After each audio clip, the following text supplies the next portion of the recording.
Ano ang pwedeng gawin kapag may sumisira sa negosyo mo? Like kaaway or haters mo bumibili ng product then i-review na madumi or sira yung dumating kahit hindi naman talaga. Damn, dirty game, no? Narinig mo ba? Tanong ni Josh. What the fuck, no? So may gumagawa pala talaga ng ganun kaya? Hindi ko, ha? Maybe.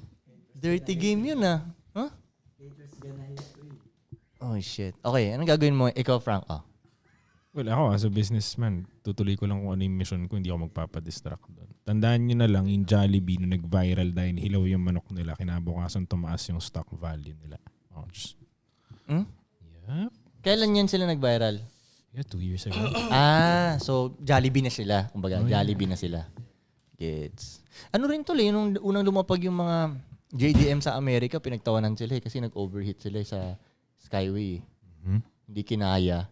Ganun. Dahil ba mabilis dun? Pang Asian lang yung takbo nila. Kaya sila parang medyo, hindi naman viral dati tawag dun eh. Basta nabalita sila, kumbaga tinawanan yung product ng Asia, ng Japan dahil nag-overheat sa Skyway. Pero, yun, nagtuloy-tuloy lang sila. Pero grabe no, may gumagawa pala niyan. Dirty game. Pwede ba nilang counter-attackan ng ano yun? Good media naman.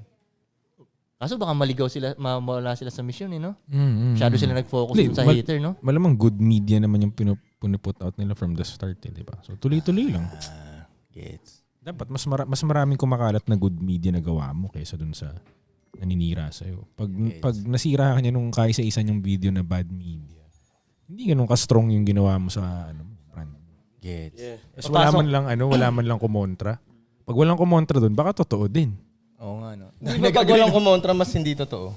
Hindi, kasi sa experience ko, limbawa, may tumira ng product, may magko-comment na totoong nakabili or totoong kliyente na baka hindi ka talaga nakabili kaya nasasabi mo yan. Gets mo? So, dapat may magtatanggol dyan kung maayos din talaga yung pagkatayo. So, signs yan kung wala nagtanggol dyan sa company mo, most likely, hindi pa talaga maayos yung produkto. Damn. Crazy. Pwede ba dyan yung there's no such thing as bad publicity? Pwede rin totoo din yun pero para sa akin may diminishing returns na tinatawag Naaabot sa point na imbis na dumadagdag yung supporters mo, Nababawasan. nababawasan pa ng significant. So depende rin.